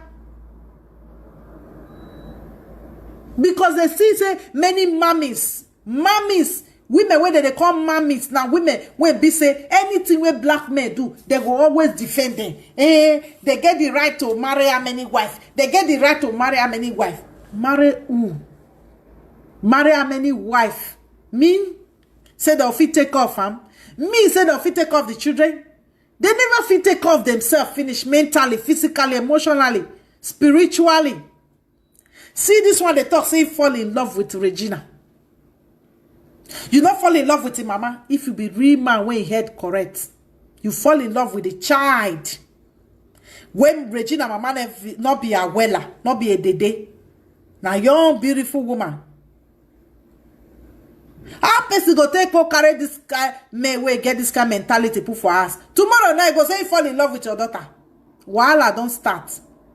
Why many black women don't want marry? Because they don't trust una. I know one man. He marry a woman, they do it mama, they do it pikin. Even the girl get belay that day. The woman have the effortry to go abort the pikin. He have the effortry to go afford to go abort the pikin. Now so go they call people, they tell them how they sleep with the girl. What be the meaning of that one? Black men. Now want to make a respect una fuck many of una when they engage for this behavior. You have no morals, you are shameless, you have no legacy, and you don't deserve any fucking respect. And respect need to be regulated in that Africa. It just need to fucking be regulated because many of you are fucked up as a human being. The other program that they want to watch, the same thing. The man, they do the daughter, they do the mama. The mama know. He have the effort to come to public. They ask questions, say they don't put the man for prison. His family, they beg her. The whole city, they beg her. They even they guilt trip and say, now she make the man go prison. You believe, say, if somebody did that to a child, you're not supposed to be in prison? Because all of them come from a very dysfunctional society, a very dysfunctional community, where dysfunction is the order of the day. You go clap for dysfunction, you eat and drink dysfunctional behavior, attitude all the time, because you have nothing to offer to yourself. Apart from be a baby mama or be a wife or be a cheating husband with 6 girlfriends, and you still talk say you get wife for house. Many of these women, una will contact them with STD, different sickness. Because you hate the black women so much. But you don't want to leave them. Una go marry Igbo, una go see they find them. Stop. Will not be population this thing. Will not be womb. Will not be bekos just to born and fuck. No, we pass that one. State one day today, yeah. Oh, they pay family 1,200. That is money from the men from their community. That is the money from the white man. So if you be black man, they complain, they pay my wife money. But all these men, they not conjure you pregnant your wife. Your wife's responsibility is supposed to be yours because you are so irresponsible. Right from Nigeria, right from Africa, if you are responsible, you will be in the white man land. You are so goddamn lazy mentally. That is why you are here. And somebody is taking care of your responsibility. You have the mouth to you trip the woman. When the women not they collect the government money, what many of you, what do you have to offer? Nothing. Prick. Prick is everywhere. Even Senegalese prick big pass on our own. Yes. Yes. Prick. Now many of you get to offer. Swag. Who swag don't pay bill? I beg, if swag don't pay your bill, please put it down on this video.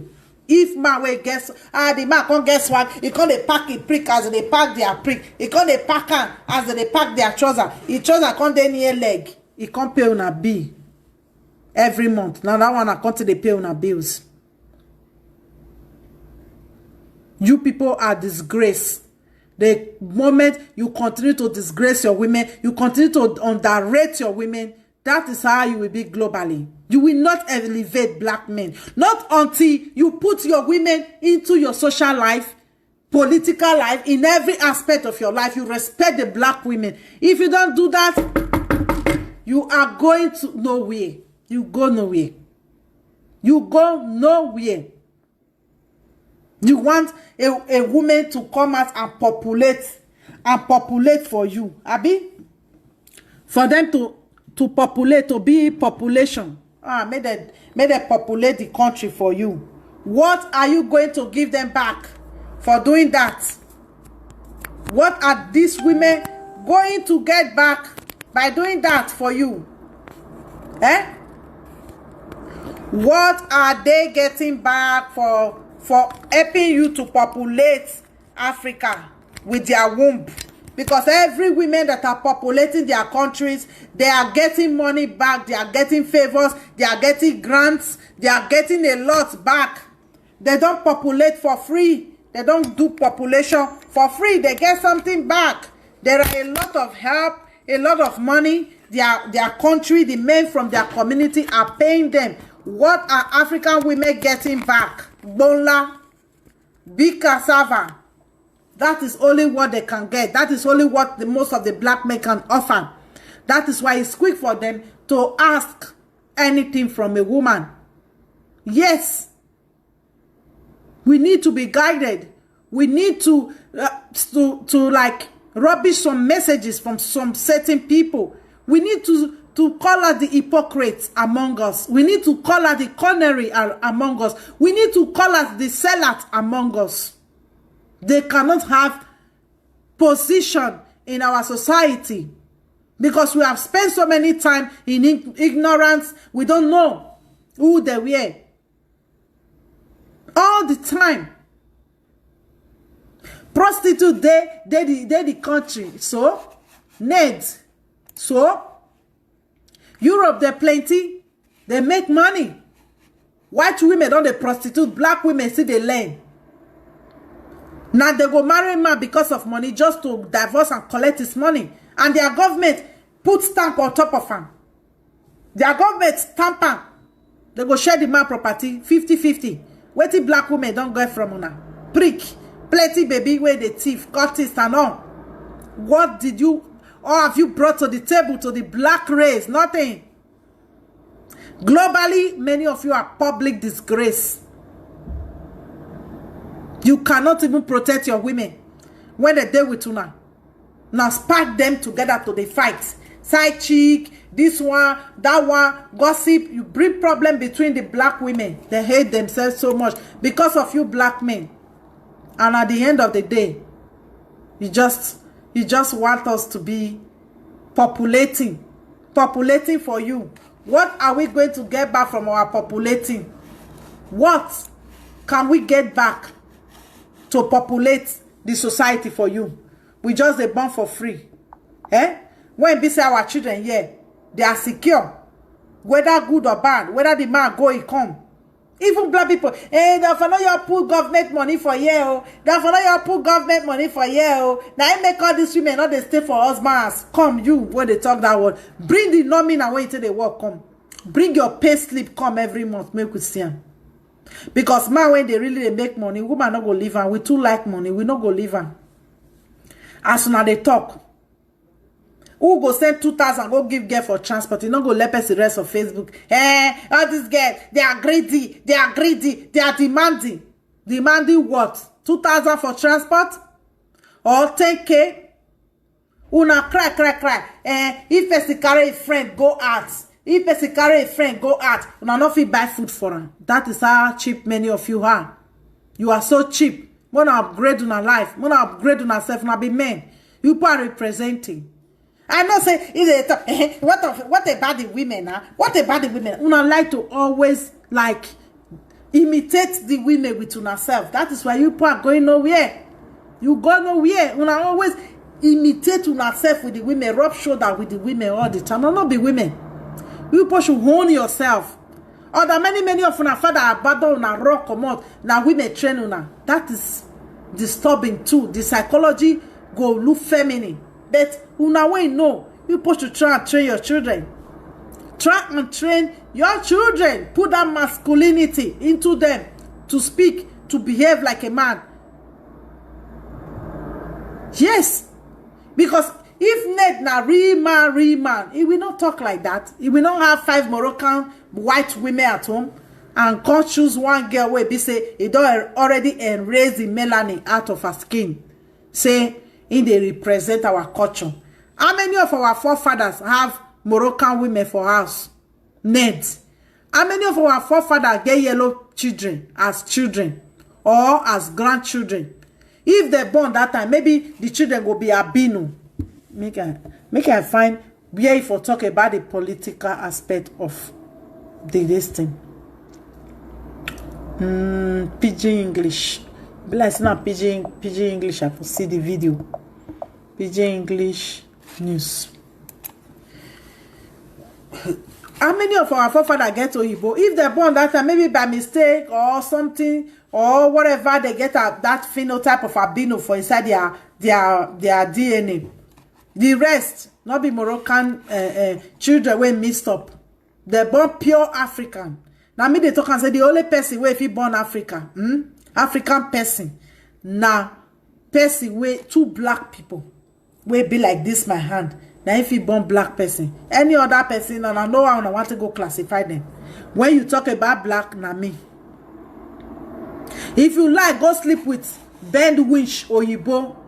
Can't tell, say, they still be black. No. Those are the people they want to use to replace you. The way they did in Egypt. Come messed up everything. No. No. Nobody can erase us. Listen to the interview.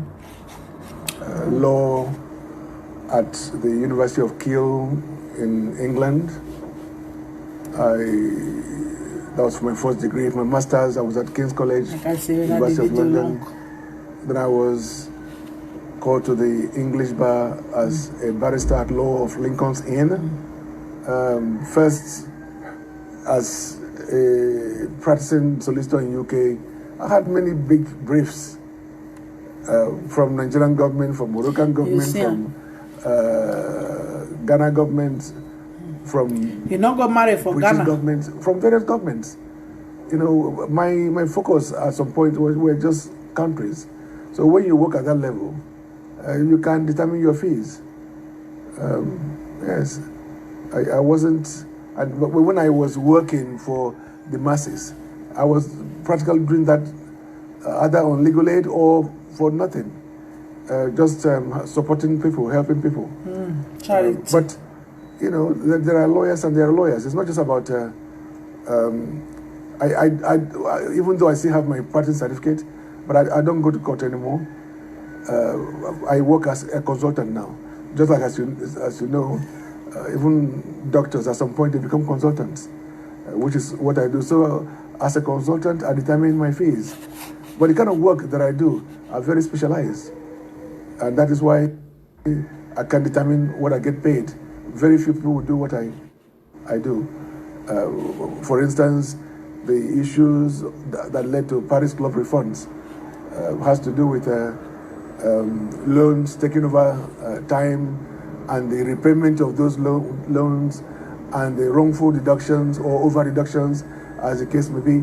Not every lawyer will have the benefit of knowing what was wrong in a country like Nigeria, and then being able to take it to the Western world, challenging them in courts, in UK, in America, in Austria, in France. Oh. If you know the level I was operating at that point in time, you know, you can imagine governors of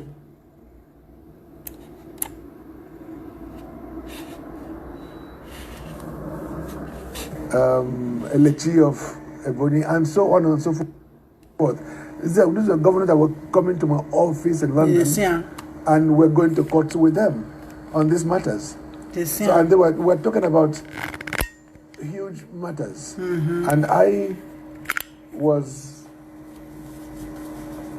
at the forefront. They collect for the national cake, but they not agree marry from the women who come from there. They're backing to be able to stop the wrongful deductions, because what was happening was sad. The fact that so many states allocations were National Security Advisor, then the General Abubakar, Mohammed Abubakar, the Chief of Staff to the President then. So I had the support that I needed back home. You did, yeah. And then coupled with the, official support and back paying me. I told them it was no way. I want to see where they for talk about the Amaraji. Say, make women. They didn't know that it was possible to stop such deductions.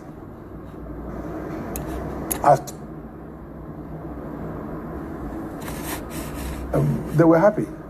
They were happy because this is like a windfall for them. They never thought there was this opportunity to marry them. You begin to fall in love. Marry them. When you marry them, you begin to fall in love from.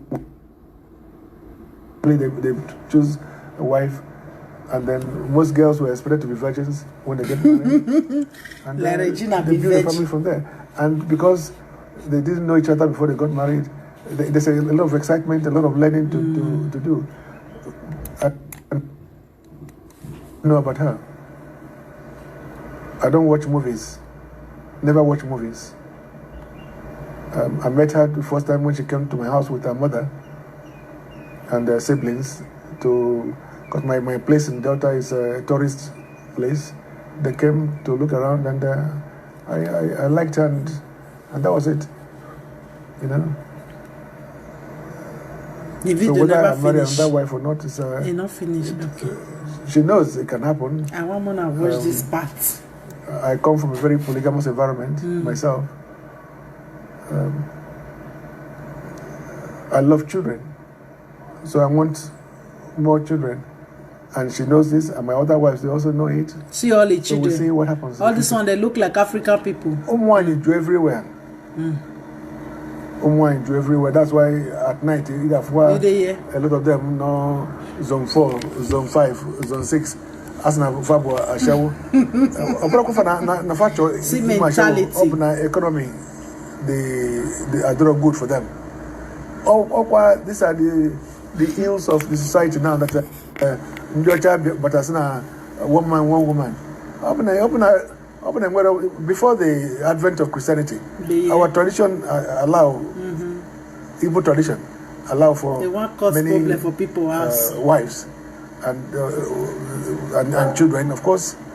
That determines the size of the wealth you have, isn't it? Those days. So you see an average Northerner married 2, 3, 4. They're helping the women. They're helping the society. Happy. But the fallacy of it all is that yes, religion and Christianity doesn't allow that in the South, and yet the average Southern man with 10 girlfriends, you know, so you don't. The irony is so stark.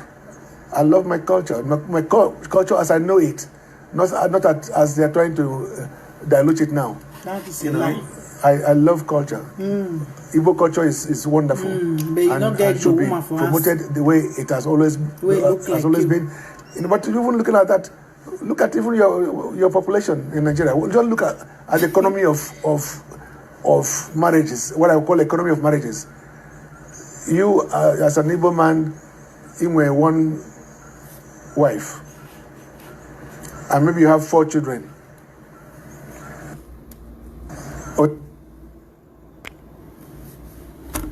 How much be minimum wage for Nigeria? Because these people, they want more to suffer women, shine on a high. How much be minimum wage for Nigeria? And who put the minimum wage? The men. So how come a man when they receive how much 35,000 go take marry for a wife? Not be say government they give them grants. Not be say government they give the children money.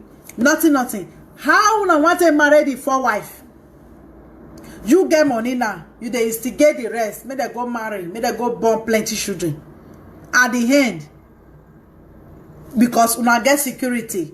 What of the normal Nigerian will not get security?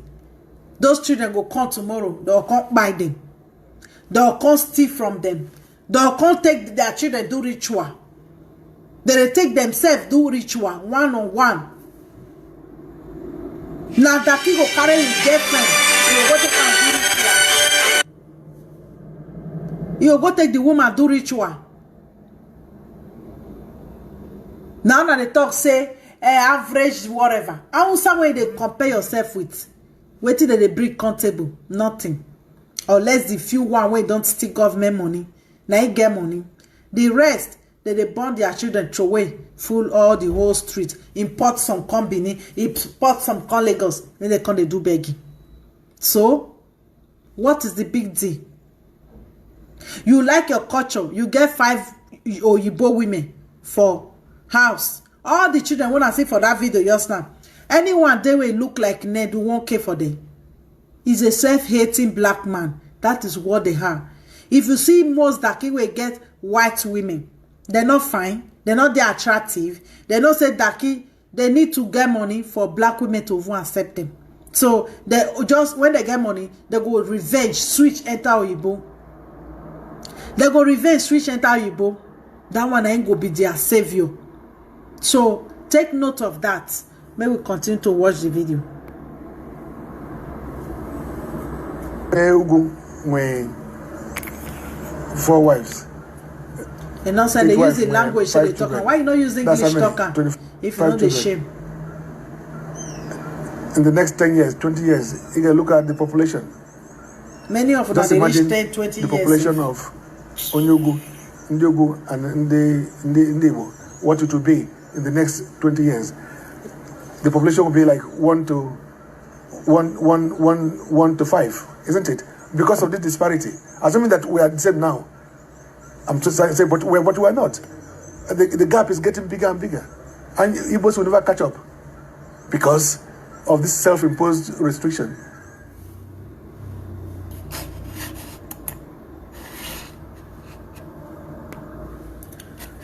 Nobody put una for any restriction. Nobody put una for any restriction. Okay? Nothing like self-imposed restriction. All of una they marry. Una they cheat. Una they do everything una like. So which restriction I get? Most African women, the people with the sister they get husband, but inside house they don't get husband. Inside fire then they. So which restriction? Many of una they married many wife. Many of una they married for church self. Una get 3-4 girlfriend. All those women where they pour water for their husband with side chick body. Not be another person where join the marriage be that. So una they marry just for face because most African women they just want the ring for their hand. But when it comes to remarriage and commitment to family, many of you are not they committed to a marriage. Not they committed. So what is the need? So therefore, because the population they low now, the women need to start to born for poor man. We no who get money. He know who they responsible. One thing is we talk about money. When we talk about money, another thing are the dustiness, the dusty behavior when they follow most of these men. They are so dusty. Their mentality is zero. Nothing to even pick out of it. Yes, the mentality too low. Just see the way he reason with all the money, no sense. Not be only money. At times, you feel married to some rich man, their sense, no, they're not the intellectual, they don't get sense. That intellect for most black men is nothing. That is why when you marry them, you need to vent them a lot before you marry them, the one way get sense. That is why you cannot sit down and have a conversation with many of them. Because either it's quarreling or it's fighting or they're beating you. Everything at cost, everything, and you know they respect me. They're always demanding respect because many of them know that they are failures. They don't see themselves being promoted in a good light globally. That anger they will put out for black women. They cannot even see a black woman happy for 1 minute. Now, after you don't marry 5 women from Morocco, now you know say, now we want to populate. You want to populate with children who not look like you.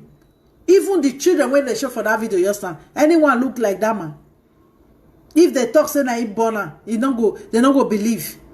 He get where he go carry those children go for Europe. The police go hold and say pack another person children. Not the same for video for America. Does that man look like those children where they there yesterday? They look like Ned. If Oshomole wife born tomorrow, he go look like Oshomole. No. That is what they don't want. They don't want to see themselves.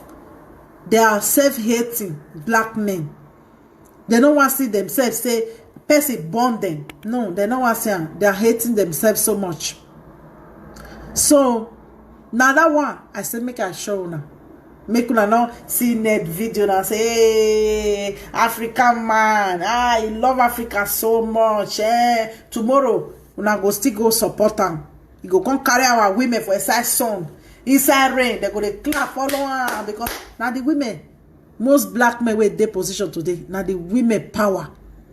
Now that they use, they want to use you behind. But for front, they don't want to see you. Now behind, they want you to be behind them. Nothing more. That is why you have to wake up as a woman, as a black woman, as an African woman, to know who you are laying with. You don't feel they lie down with men when ready to eliminate you out of the system. Men that don't want to, when they procreate with you, they don't want to take care of their children. They don't want to be responsible. They don't want to be held accountable. The moment you try to call out black men for their bad behavior, you see all the mammies go appear. Leave on, make and do anything when they like. Who tell you that? Who tell you that? They are good at enslaving women. When I see the other barrier where they still do that, they wear that one for they do like slave up and down. Everybody they clap around. Strong woman, strong women. She's very strong. Where in the world that they call women strong women? Only black women, because the men choose to enslave them to make them strong like them. Black man cannot see black woman like that. You know they do anything they do. Because you go like that. You know they do something. Now let me want they do. He must talk. He must talk. That is how lazy they are. That is how jealous of black women they are. That is why they can't stand your progress. They can't stand any good thing you are doing. They want to destroy you so quick. When it comes to the barber side, neither for the final to populate, to carry belly, they born for dusty. They born for poverty. In another one, they for the final. How many black men you don't see for that Nigeria? You get complete black women that they enjoy, that they show their lifestyle up and down. Few. Either they go carry woman away, don't bleach all herself, come on for everywhere. Or they go carry exotic woman come. If they even marry a black woman, they go cheat, bomb. Everybody go bomb for them. It go come be whether you want to stay, if you don't want to stay, get out. Now she go come choose whether she wants to stay inside dustiness, inside dirty or not. Make una wake up, ladies. Una not be population group. If Europe want populate, they pay money. For no way, they pay 7,500 if you get belly, you go register.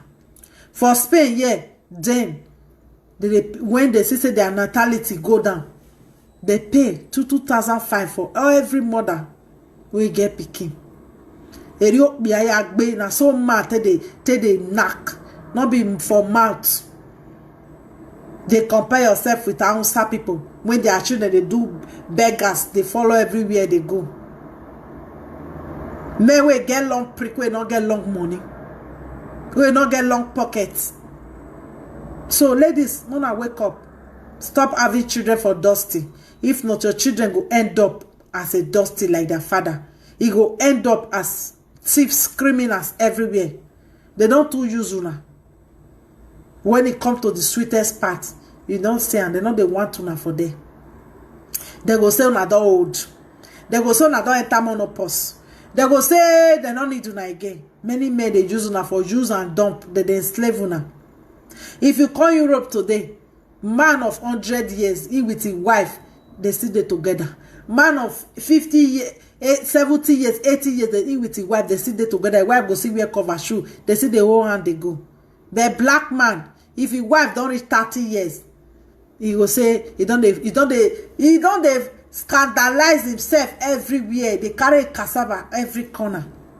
You don't go fit keep her for church, and the thing will come be like say they put pepper for him. Now those people now want continue to procreate with. Now those type of people, those group of men that don't know themselves, they only need you for free everything. They need it free. Free babies, free fork, everything is free for them. They don't want to pay for nothing. They don't want to be responsible for nothing. They don't want to be held accountable for nothing. It is just all about them. They are so self-centered. That is why you have to think about yourself. All women for every race, Chinese, European, they take care of themselves. They know they run after men. They know whether men try to make them dead desperate. They don't care. They do them. Man will like them go come for them. But most of una taki, they make una dead desperate. Just imagine Ned like the girl, but in mama you don't like her because of that thing where they their brain. They always like children. If woman don't be 30, 35 years, she's of no use again. You people should wake up. You just have to wake up before all this men go start to sleep with our children. Because the greediness where they with them not be small. Greed where they with them not be small. And you people now they forgive, una put in our own children for second plan in our life. Man go sleep with the daughter finish. The woman call social media, they ask, making leave her. Leave why? Why will you leave that type of man? Why? Better make him go back to the man. Wait till chop on a sense, black women. I know you're getting single sense. Wait till chop on a sense. Eh? Whether make you leave the man, whether make you continue with the man. That one a question when they ask. Person if you get the mind to violate your own child, make you leave her. You people don't have shame. Now don't let all this their dusty life, dusty behavior, dusty mentality, dusty pathology enter now. That is why they are using you people and dumping you people when you are old. Black women are single when they are old because they use them for population. Yes, they use them for population. Make we for plenty. Make Igbo for plenty. Make Yoruba for plenty. Make Bini for plenty. Stop having children for them. Let them go work and get money. And when the dead spirit follow them, when I stop. When I just stop all this nonsense. All this men will not be true Africans.